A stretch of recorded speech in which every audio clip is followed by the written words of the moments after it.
Here is your 1,000-word emotional romance drama story, written in the same powerful, viral style you've been using. Shout at me again, and this ends. Single dad waiter warned the female CEO, and his reaction shocked everyone. The restaurant fell silent the moment her voice echoed across the marble floor. Do you have any idea who I am? The woman snapped, her heels clicking sharply as she stood from her table. I asked for sparkling water, not tap. Is this place incapable of basic service? Every fork paused midair. Every whisper died. Ethan Cole stood frozen for half a second, tray balanced steadily in his hands, before slowly setting it down. He had been shouted at before. As a waiter, he'd learned to swallow insults the way others swallowed wine. Smile. Apologize. Move on. But tonight, something was different. The woman glaring at him wasn't just any customer. She was Vivian Hart, CEO of Hart Global Hotels, a woman whose name was synonymous with power, wealth, and a reputation for being utterly unforgiving. And she was shouting at him. I'm so sorry, ma'am, Ethan said calmly. I'll replace it immediately. Vivian scoffed. Sorry doesn't fix incompetence. People like you never listen. People like you. The words landed heavier than the glass she shoved aside. Behind Ethan, his manager shifted nervously, already preparing to rush over and apologize on his behalf. Everyone knew the rule. The customer was always right, especially when the customer could buy the building if she wanted. But Ethan didn't move. He straightened, and then he said something no one expected. Shout at me again, he said quietly, voice steady, eyes locked on hers, and this ends. A sharp inhale rippled through the room. Vivian blinked. Excuse me, I'm here to serve food, Ethan continued, still calm. Not to be humiliated. I'll fix the mistake, but I won't accept being yelled at. The manager rushed forward. Ethan, I'll handle this. No, Vivian interrupted, lifting a hand. Her gaze never left Ethan. You're threatening to quit, she asked coolly. Over water. Ethan shook his head. I'm setting a boundary. Someone laughed nervously from another table. Surely this was a career-ending moment. Vivian Hart didn't take boundaries from waiters. Or so everyone thought. For a long moment, she studied him.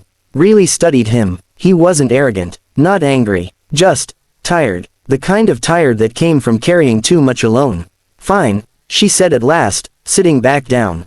Bring the water. The room exhaled. Ethan nodded once and turned away. But as he walked toward the service station, his hands trembled. He needed this job. After his wife passed away 3 years ago, life had collapsed into survival mode. His 6-year-old daughter, Lily, was his entire world. Every double shift, every aching foot, every swallowed insult, it was all for her. He couldn't afford to lose this job. When he returned with the water, Vivian didn't look up. Set it down, she said. He did. Why are you here? She asked suddenly. Ethan frowned. I'm sorry, you don't belong here, she said, not unkindly this time. You're not like the others. Ethan hesitated. Then, against his better judgment, he answered honestly. I used to be an architect, he said. Before, life changed. That made her look up. Architect, she repeated. He nodded. Designed eco-housing projects. Had my own firm. What happened? My wife died during childbirth, he said simply. And dreams don't pay daycare. Silence fell again, but this time, it was different. Vivian's expression shifted. Something guarded cracked open. My mother was a single parent, she said quietly. She cleaned offices at night. Ethan met her eyes. She taught me that dignity matters, Vivian continued. No matter where you stand. For the first time since she'd entered the restaurant, her voice softened. I shouldn't have shouted, she said. That was wrong. Apologies from Vivian Hart were rarer than diamonds. Ethan blinked. Thank you. She reached for her purse and pulled out a card, sliding it across the table. Come to my office tomorrow, she said. I need someone who isn't afraid to tell me, no. Ethan stared at the card. I'm a waiter, he said carefully. You're an architect, she corrected. And a man who knows his worth. The next morning, Ethan stood in the glass tower of Hart Global, heart pounding. He almost didn't come. Fear whispered that this was a trap. That powerful people didn't offer second chances, they crushed you for stepping out of line. But then he thought of Lily's smile when he tucked her in. Of her tiny voice saying, Daddy, you're brave. So he stepped inside. Vivian offered him a contract. A real job, flexible hours, full benefits. Why? He asked. She leaned back in her chair. Because when I tried to break you, you didn't bend. And because my company needs people with backbone.